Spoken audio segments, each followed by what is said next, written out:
जीत आपकी। वाई शिवखेड़ा अमेरिका में qualified learning system इको यूएसए के संस्थापक हैं। एक लेखक, शिक्षक, बिजनेस सलाहकार, प्रेरक, प्रवक्ता और एक सफल उद्यमी। कई रूप हैं शिवखेड़ा के। ये लोगों को उनकी सच्ची क्षमता का एहसास कराने में प्रेरित और सूचित करते हैं। वे अपने असरदार संदेश दुनिया की दूसरी ओर अमेरिका से सिंगापुर तक ले जा चुके हैं। उनकी 30 साल की रिसर्च, सोच समझ और तजुर्बे ने लोगों को खुद पर विश्वास और खुशहाली के रास्ते पर बढ़ने में मदद की है। शिवखेड़ा 16 पुस्तकों के लेखक, जिसमें अंतर्राष्ट्रीय best seller you can win शामिल है, जिसमें 33 लाख से ज्यादा कॉपियां 16 भाषाओं में बिक चुकी हैं। इनकी दूसरी किताबें बिक्री के नए स्तर छू रही हैं। शिवखेड़ा के प्रभावशाली ग्राहकों में दूसरों के साथ शामिल हैं GM, IBM, HP, Citigroup, HSBC, Canon, Nestle, Philips आदि। दुनिया भर में 17 देशों के 10,000 लोगों ने उनके प्रेरणादायक कार्यक्रमों से फायदा उठाया और करोड़ों तक इन्होंने अपना संदेश पहुंचाया है। इन्हें राउंड टेबल फाउंडेशन से मान्यता मिली है। रोटरी इंटरनेशनल और लायंस इंटरनेशनल ने सम्मानित किया। इनका ट्रेडमार्क है, जीतने वाले कोई अलग काम नहीं करते, वे हर काम अलग ढंग से करते हैं। लेखक की ओर से सफलता का मतलब सिर्फ असफल होना नहीं है, बल्कि सफलता का सही अर्थ है अपने असली मकसद को पाना। इसका मतलब है पूरा युद्ध जीतना, ना कि छोटी मोटी लड़ाइयां जीतना। आप ऐसे लोगों से मिले ही होंगे जो अपनी जिंदगी बेमकसद गुजार रहे हैं। ऐसे लोग किस्मत के रास्ते से जो भी पाते हैं उसे ही कबूल कर लेते हैं। चंद लोग ही होते हैं जिन्हें कामयाबी तुक्के से मिल जाती है, पर ज्यादातर लोग तो नाखुशी और हताश में ही जिंदगी गुजार देते हैं। यह किताब ऐसे लोगों के लिए नहीं है जिनमें कामयाबी हासिल करने के लिए ना तो पक्का इरादा होता है, ना ही इसके लिए वक्त निकालते हैं और ना ही कामयाब होने के लिए कोशिश करते हैं। यह किताब आपके लिए है। सीधी सी बात है कि आप इस किताब को पढ़ रहे हैं, जिससे जाहिर होता है कि आप अपनी जिंदगी को और भी बेहतर और खुशहाल बनाना चाहते हैं। कामयाबी के रास्ते में यह किताब मददगार साबित हो सकती है। यह किताब किस किस्म की है? एक नजरिए से देखा जाए तो यह निर्माण पुस्तिका है। यह कामयाबी के लिए जरूरी औजारों के बारे में बताती है और एक खुशहाल और भरपूर जिंदगी का नक्शा तैयार करती है। दूसरे नजरिए से देखें तो यह लजीज खाना बनाने की रेसिपी है। जिस तरह खाना बनाते समय उसमें इस्तेमाल होने वाली हर सही चीज का सही मात्रा में मिलाया जाए तो ही खाना बढ़िया बनता है, उसी तरह इस किताब में उन उसूलों की बात की गई है जिनका सही मात्रा में इस्तेमाल आपको कामयाबी की हर ऊंचाई तक पहुंचा सकता है।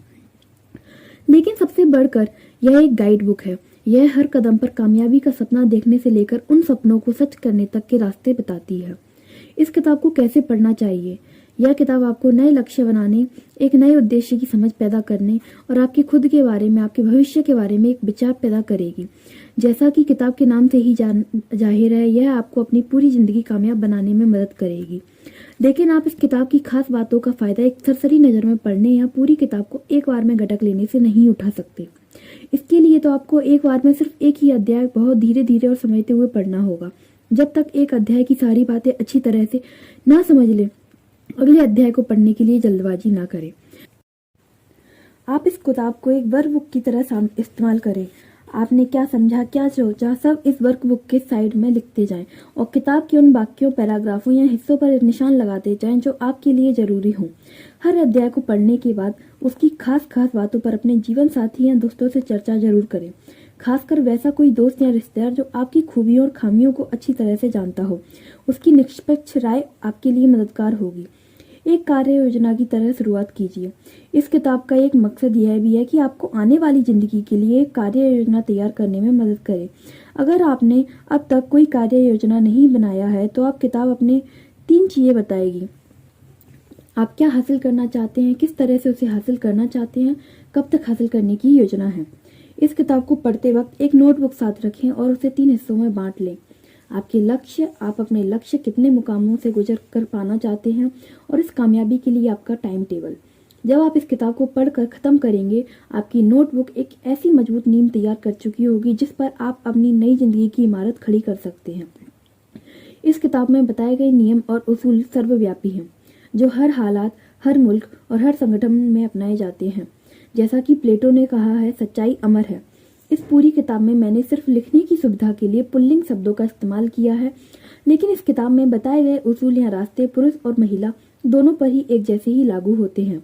कहीं कोई फर्क नहीं है। कामयाबी के ये उसूल इस आधार पर लिखे गए हैं कि ज्यादातर लोग काबिलियत या अकल की कमी के कारण ना नाकामयाब होते, बल्कि इरादा, रास्ता, समर्पण और अनुशासन की कमी के कारण नाकामयाब होते हैं।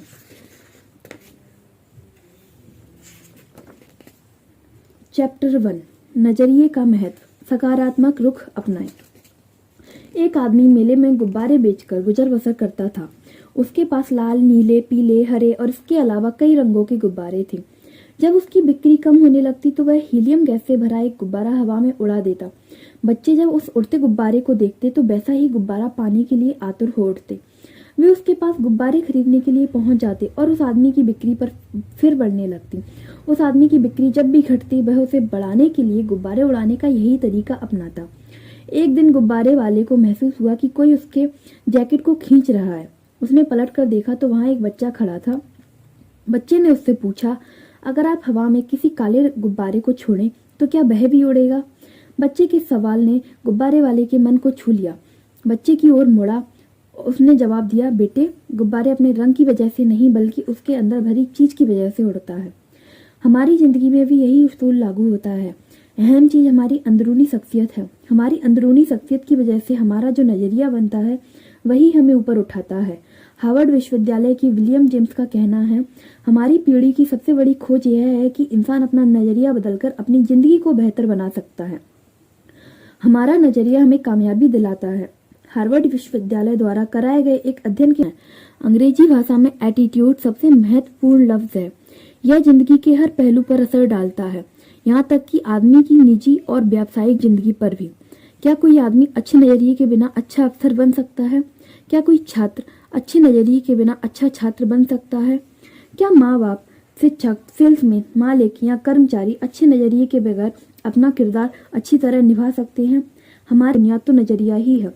अगर कामयाब होने के लिए नजरिया की इतनी अहमियत है तो क्या हमें जिंदगी के बारे में अपने नजरिए की जांच परख नहीं करना चाहिए? और क्या हमें खुद से यह सवाल नहीं करना चाहिए कि हमारा नजरिया हमारे मकसद पर कैसे असर डाल सकता है? हीरो से भरा खेत। हफीज अफ्रीका का एक किसान था। वह अपनी जिंदगी से खुश और संतुष्ट था। हफीज खुश इसलिए था कि वह संतुष्ट था। वह संतुष्ट इसलिए था क्योंकि वह खुश था। एक दिन अक्लमंद आदमी उसके पास आया। उसने हफीज को हीरो के महत्व और उनसे जुड़ी ताकत के बारे में बताया। उसने हफीज से कहा, अगर तुम्हारे पास अंगूठे जितना भी बड़ा हीरा है तो तुम पूरा शहर खरीद सकते हो, और अगर तुम्हारे पास मुट्ठी जितना बड़ा हीरा हो तो तुम अपने लिए शायद पूरा देश ही खरीद लो। अक्लमंद आदमी इतना कहकर चला गया। उस रात हफीज सो नहीं सका। वह असंतुष्ट हो चुका था, इसलिए उसकी खुशी भी खत्म हो चुकी थी। दूसरे दिन सुबह होते ही हफीज ने अपने खेतों को बेचने और अपने परिवार की देखभाल का इंतजाम किया और हीरे खोजने के लिए रवाना हो गया। वह हीरो की खोज में पूरे अफ्रीका में भटकता रहा पर उन्हें पा नहीं सका। उसने उन्हें यूरोप में भी ढूंढा पर वे उसे वहां भी नहीं मिले। स्पेन पहुंचते पहुंचते वह मानसिक, शारीरिक और आर्थिक स्तर पर पूरी तरह टूट चुका था। वह इतना मायूस हो चुका था कि उसने बार्सिलोना नदी में कूदकर खुदकुशी कर ली। इधर जिस आदमी ने हफीज के खेत खरीदे थे वह एक दिन उन खेतों से होकर बहने वाले नाले में अपने ऊंट को पानी पिला रहा था। तभी सुबह के वक्त उग रहे सूरज की किरणें नाले की दूसरी ओर पड़े एक पत्थर पर पड़ी और वह इंद्रधनुष की तरह जगमगा उठा। यह सोचकर कि वह पत्थर उसकी बैठक में अच्छा दिखेगा, उसने उसे उठाकर अपनी बैठक में सजा दिया। उसी दिन दोपहर में हफीज को हीरो के बारे में बताने वाले आदमी खेतों के इस नए मालिक के पास आया। उसने उस जगमगाते हुए पत्थर को देखकर पूछा, क्या हफीज लौट आया? नए मालिक ने जवाब दिया, नहीं, लेकिन आपने यह सवाल क्यों पूछा? अक्लमंद आदमी ने जवाब दिया, क्योंकि यह हीरा है, मैं उन्हें देखते ही पहचान जाता हूँ। नए मालिक ने कहा, नहीं, यह तो महज एक पत्थर है, मैंने इसे नाले के पास से उठाया है। आइए मैं आपको दिखाता हूँ। वहाँ पर ऐसे बहुत सारे पत्थर पड़े हुए हैं। उन्होंने वहां से नमूने के तौर पर बहुत सारे पत्थर उठाए और उन्हें जांचने परखने के लिए भेज दिया। वे पत्थर हीरे ही साबित हुए। उन्होंने पाया कि उस खेत में दूर दूर तक हीरे दबे हुए थे। इस कहानी से हमें क्या सीख मिलती है? इसमें 6 सीख मिलती हैं। जब हमारा नजरिया सही होता है तो हमें महसूस होता है कि हम हीरो से भरी हुई जमीन पर चल रहे हैं। मौके हमेशा हमारे पांव तले दबे हुए हैं। हमें उनकी तलाश में कहीं जाने की जरूरत नहीं है, हमें केवल उनको पहचान लेना है। दूसरों को खेत की घास हमेशा हरी लगती है। हम दूसरों के पास मौजूद चीजों को देखकर ललचाते रहते हैं। इसी वजह से दूसरे हमारे पास मौजूद चीजों को देखकर ललचाते हैं। हमसे अपनी जगह की अदला बदली करने का मौका हासिल करके उन्हें खुशी होगी। जिन्हें मौके की पहचान नहीं होती है उन्हें मौके का खटखटाना शोर लगता है। मौका जब आता है तो लोग उसकी अहमियत नहीं पहचानते हैं। जब मौका जाने लगता है तो उसके पीछे भागते हैं। कोई मौका दोबारा नहीं खटखटाता। दूसरा मौका पहले वाले मौके से बेहतर या बदतर हो सकता है, पर वह ठीक पहले वाले मौके जैसा नहीं हो सकता। इसीलिए सही वक्त पर सही फैसला लेना बेहद जरूरी होता है। गलत वक्त पर लिया गया सही फैसला भी गलत फैसला बन जाता है। डेविड और गोलियत। हम सभी बाइबल में बताई गई डेविड और गोलियत की कहानी जानते हैं। गोलियत एक राक्षस था। उसने हर आदमी के दिल में अपनी दहशत बैठा रखी थी। एक दिन 17 साल का एक भेड़ चराने वाला लड़का अपने भाइयों से मिलने के लिए आया। उसने पूछा, तुम लोग इस राक्षस से लड़ते क्यों नहीं हो? उसके भाई गोलियत से डरते थे। उन्होंने जवाब दिया, क्या तुमने देखा नहीं कि वह कितना बड़ा है? उसे मारा नहीं जा सकता। इस पर डेविड ने कहा, बात यह नहीं है कि वह बड़ा होने की वजह से उसे मारा नहीं जा सकता, बल्कि हकीकत यह है कि वह इतना बड़ा है कि उस पर लगाया गया निशाना चूक ही नहीं सकता। इसके बाद जो हुआ वह सबको मालूम है। डेविड ने उस राक्षस को गुलेल से मार डाला। राक्षस वही था, लेकिन उसके बारे में डेविड का नजरिया अलग था। हम नाकामयाबी को कैसे देखते हैं यह हमारे नजरिए से तय होता है। आशावादी सोच वाले आदमी के लिए नजरिया कामयाबी की सीढ़ी बन जाता है। दूसरी ओर निराशावादी सोच के आदमी के लिए यह रास्ते का रोड़ा बन सकता है। थिंक एंड ग्रो रिच और कई अन्य किताबों के लेखक नेपोलियन हिल का कहना है कि हर समस्या अपने साथ बराबर या अपने से भी बड़ा अवसर साथ लाती है। संस्थाओं के लिए नजरिए का महत्व। क्या आपको कभी इस बात पर हैरानी हुई कि कुछ लोग, संस्थाएं या देश दूसरे के मुकाबले अधिक कामयाब क्यों होते हैं? इसमें कोई राज नहीं छिपाया कि वे इसलिए कामयाब होते हैं क्योंकि वे दूसरों से मुकाबले अधिक असरदार ढंग से सोचते और काम करते हैं। वे अपनी सबसे कीमती जायदाद यानी लोगों में निवेश करते हैं। मैंने दुनिया की बड़ी बड़ी कॉरपोरेशनों के अलावा अफसरों से बात की और उनसे पूछा, अगर आपके पास जादू की छड़ी हो और आपको केवल एक ऐसी चीज बदलनी हो जिससे आपको तरक्की मिल जाए, साथ ही उत्पादकता और लाभ भी बढ़ जाए, तो आप किस चीज को बदलना चाहेंगे? सबका जवाब एक ही था। उनका कहना था कि अपने लोगों का नजरिया बदलना चाहेंगे। नजरिया बेहतर होने पर लोगों में टीम भावना बढ़ेगी, बर्बादी कम होगी और वे ज्यादा वफादार हो जाएंगे। कुल मिलाकर उनकी कंपनी में काम करने का बेहतर माहौल बन जाएगा। तजुर्बा बताता है कि किसी भी व्यापार की सबसे कीमती पूंजी उससे जुड़े लोग होते हैं।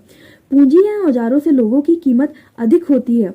बदकिस्मती से सबसे ज्यादा मानव संसाधन ही व्यर्थ या बेकार चला जाता है। लोग आपकी सबसे बड़ी संपत्ति बन सकते हैं या सबसे बड़ा बोझ भी बन सकते हैं। TQP, सारी खूबियों वाले लोग। बहुत सारे ट्रेनिंग प्रोग्राम जैसे कि कस्टमर सर्विस, सेलिंग स्किल्स और स्ट्रेटेजिक प्लानिंग के बाद मैं इस नतीजे पर पहुंचा हूं कि इनमें से ज्यादातर कार्यक्रम काफी अच्छे होते हैं, लेकिन इनके सामने एक बहुत बड़ी चुनौती है।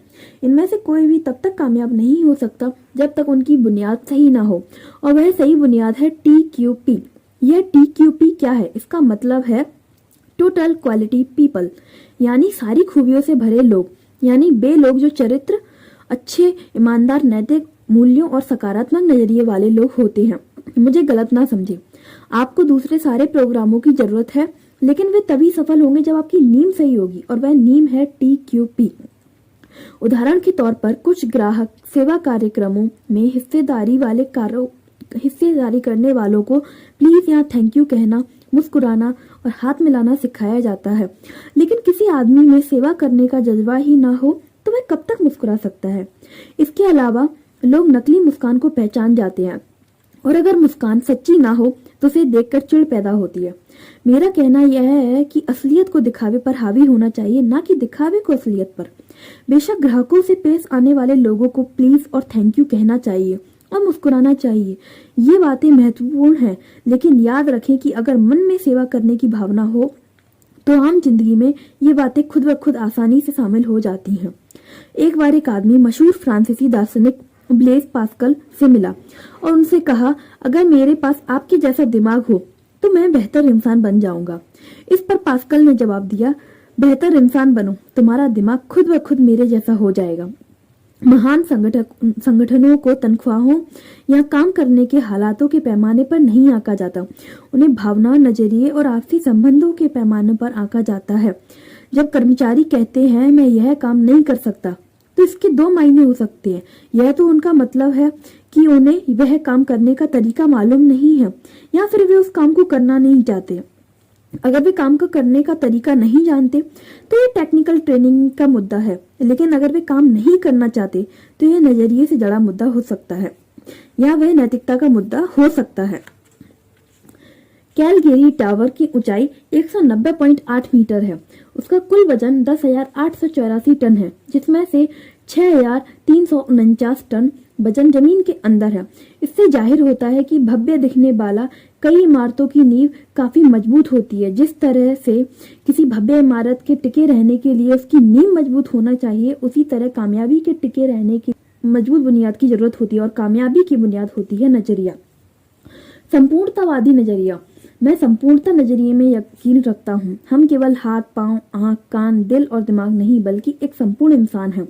काम करने के लिए एक पूरा आदमी जाता है और काम करके एक पूरा आदमी लौटता है। घर की परेशानियां हमारे कामकाज और कामकाज से जुड़ी परेशानियां हमारे पारिवारिक जिंदगी पर असर डालती हैं।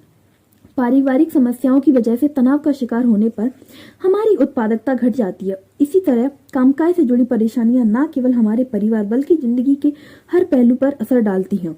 निजी पेशे से जुड़ी और सामाजिक समस्याएं एक दूसरे पर लाजमी तौर पर असर डालती हैं। आपके नजरिए को तय करने वाले कारक। मैं आपसे कुछ सवाल पूछता हूँ। हम नजरिए के साथ ही जन्म लेते हैं या उसे बड़ा होने पर विकसित करते हैं? हमारा नजरिया किन चीजों से बनता है? अगर माहौल की वजह से जिंदगी के बारे में आपका नजरिया नकारात्मक हो गया है, तो क्या आप उसे बदल सकते हैं? दरअसल हमारे नजरिए का ज्यादातर हिस्सा हमारी जिंदगी के शुरुआत सालों में ही बन जाता है। यह सच है कि हमने अपना मिजाज की कुछ खासियतों के साथ पैदा होते हैं, लेकिन बाद में हमारा जो नजरिया बनता है उसे खास तौर से ये 3 चीजें तय करती हैं। नंबर 1 माहौल, नंबर 2 तजुर्बा, नंबर 3 शिक्षा। इन्हें हम नजरिए की टी कह सकते हैं। अब इन तीनों पर नजर डालते हैं। माहौल। माहौल में ये चीजें शामिल होती हैं। घर, अच्छा या बुरा असर। स्कूल, साथियों का दबाव। काम, मददगार या जरूरत से अधिक नुक्ताचीनी करने वाला सुपरवाइजर। मीडिया, टेलीविजन, अखबार, पत्रिकाएं, रेडियो, फिल्में। सांस्कृतिक पृष्ठभूमि, धार्मिक पृष्ठभूमि, परंपराएं और मान्यताएं। सामाजिक माहौल, राजनीतिक माहौल। ऊपर बताए गए सारे माहौल मिलकर हमारी तहजीब बनाते हैं। घर हो, संस्था हो या देश हो, हर जगह की अपनी एक तहजीब होती है। उदाहरण के तौर पर आप एक स्टोर में जाते हैं तो वहां के मैनेजर से लेकर सेल्स क्लर्क तक को विनम्र, मददगार, दोस्ताना और खुश मिजाज से भरा पाते हैं। फिर आप दूसरी दुकान में जाते हैं तो वहां काम करने वालों को रूखा और बदतमीज पाते हैं। आप एक घर में जाते हैं तो वहां माँ बाप और बच्चों को तमीज वाला, मिलनसार और दूसरों का ख्याल रखने वाला पाते हैं, जबकि दूसरे घर में जाने पर हर आदमी को कुत्ते बिल्लियों की तरह आपस में लड़ता पाते हैं। जिन आती है तहजीब कभी नीचे से ऊपर की ओर नहीं जाती, बल्कि वह हमेशा ऊपर से नीचे की ओर आती है। हमें पीछे मुड़कर देखना चाहिए कि हमने खुद के लिए, अपने आसपास के लोगों के लिए कैसा माहौल तैयार किया है। बुरे माहौल में लोगों से अच्छे व्यवहार की आशा नहीं की जा सकती। जहां कानून का ना होना ही कानून बन जाता है, वहां ईमानदार नागरिक भी चोर, उचक्के और बेईमान हो जाते हैं। कुछ समय निकालकर इस बात पर गौर कीजिएगा कि हमारा माहौल हम पर कैसे असर डालता है और हम जो माहौल तैयार करते हैं वह दूसरों पर कैसे असर डालता है। नंबर 2 तजुर्बा। अलग अलग लोगों के लिए तजुर्बे के मुताबिक हमारा व्यवहार भी बदल जाता है। अगर किसी इंसान के साथ हमें अच्छा अनुभव मिलता है तो उसके बारे में हमारा नजरिया अच्छा होता है, पर बुरा अनुभव मिलने पर हम सावधान हो जाते हैं। अनुभव और घटनाएं हमारी जिंदगी के संदर्भ बिंदु बन जाते हैं। हम उनसे नतीजे निकालते हैं जो भविष्य के लिए मार्गदर्शन की भूमिका निभाते हैं। शिक्षा। शिक्षा औपचारिक और अनौपचारिक दोनों तरह की होती है। आजकल हम लोग सूचनाओं के सागर में गोते लगा रहे हैं, लेकिन ज्ञान और समझदारी का काल पड़ा हुआ है। ज्ञान को योजनाबद्ध ढंग से समझदारी में बदला जा सकता है और समझदारी हमें कामयाबी दिलाती है। शिक्षक की भूमिका काफी महत्वपूर्ण होती है। उसका प्रभाव अनंत काल तक रहता है। इसके असर की लहरें अनगिनत हैं। शिक्षा ऐसी होनी चाहिए जो हमें केवल रोजी रोटी कमाना नहीं, बल्कि जीने का तरीका भी सिखाए। सकारात्मक नजरिए वाले लोगों को कैसे पहचाने? जिस तरह सेहत खराब ना होने का मतलब अच्छी सेहत नहीं होता, उसी तरह किसी इंसान के नकारात्मक होने का मतलब यह नहीं होता कि वह सकारात्मक है। सकारात्मक नजरिए वाले लोगों की शख्सियत में कुछ ऐसी शख्सियत होती हैं जिनकी वजह से उन्हें आसानी से पहचाना जा सकता है। ऐसे लोग दूसरों का ख्याल रखने वाले, आत्मविश्वास से भरे, धीरज वाले और विनम्र होते हैं। ये लोग खुद से और दूसरों से काफी ऊंची उम्मीदें रखते हैं। इन्हें अच्छे नतीजे हासिल होने की आशा रहती है। सकारात्मक नजरिए वाले आदमी हर मौसम में फैलने वाले जैसे होते हैं। उसका हमेशा स्वागत किया जाता है। सकारात्मक नजरिए के फायदे। सकारात्मक नजरिए के कई फायदे होते हैं। इन्हें आसानी से देखा जा सकता है, लेकिन आसानी से दिखाई देने वाली चीज को उतनी ही आसानी से अनदेखी भी कर दिया जाता है। सकारात्मक नजरिया आपके लिए फायदेमंद। शख्सियत खुशनुमा हो जाती है, जोश पैदा होता है, जिंदगी का आनंद बढ़ जाता है, आपके अगल बगल के लोगों को प्रेरणा मिलती है, आप समाज में महत्वपूर्ण योगदान देने वाले सदस्य और राष्ट्र की संपत्ति बन जाते हैं। संस्थाओं के लिए उत्पादकता बढ़ जाती है, टीम भावना बढ़ती है, समस्याएं हल हो जाती हैं, गुणवत्ता बढ़ जाती है, माहौल आपके मुताबिक बनता है, वफादारी बढ़ती है, लाभ ज्यादा मिलता है, मालिक कर्मचारी और ग्राहक के बीच बेहतर संबंध बनते हैं, तनाव कम होता है। नकारात्मक नजरिए के नतीजे।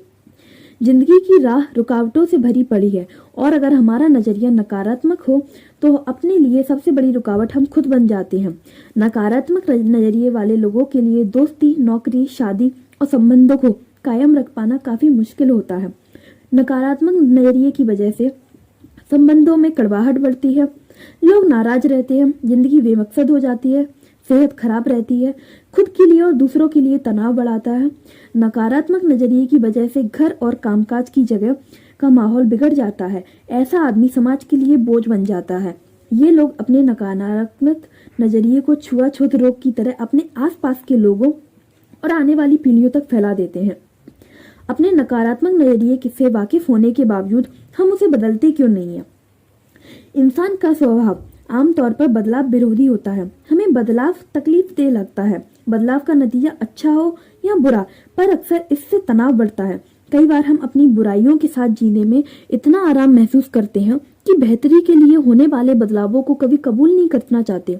हम दूसरे ही बने रहते हैं, हम बुरे ही बने रहना चाहते हैं। चार्ल्स डिकेंस ने एक ऐसी कैदी के बारे में लिखा है जो सालों तक एक काल कोठरी में कैद रहा। सजा काट लेने के बाद उसे आजाद कर दिया गया। उसे काल कोठरी से बाहर खुली धूप में लाया गया। उस आदमी ने अपने चारों ओर देखा। कुछ देर में ही वह अपनी इस नई आजादी से परेशान हो गया। उसने वापस काल कोठरी में जाने की इच्छा जाहिर की। वह आजादी और खुली दुनिया के बदलावों को कबूल करने के बजाय काल कोठरी, अंधेरे और हथकड़ियों में ही सुरक्षा और आराम महसूस कर रहा था, क्योंकि वह उन्हीं का आदी हो चुका था।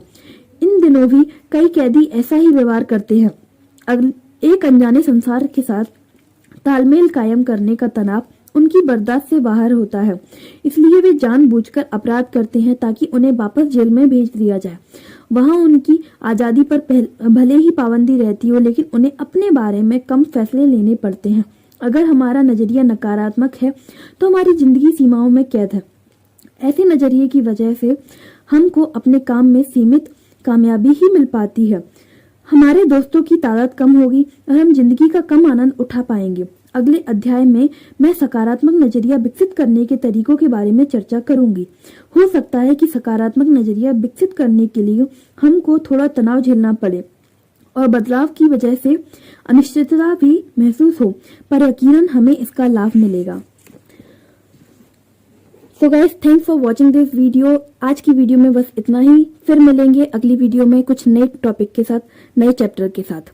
अगर वीडियो पसंद आई हो तो लाइक एंड सब्सक्राइब करना मत भूलिएगा, और अगर कंटेंट में कुछ कमी लगी हो तो प्लीज कमेंट में मुझे बताइएगा, क्योंकि ये मेरी यूट्यूब की पहली वीडियो है।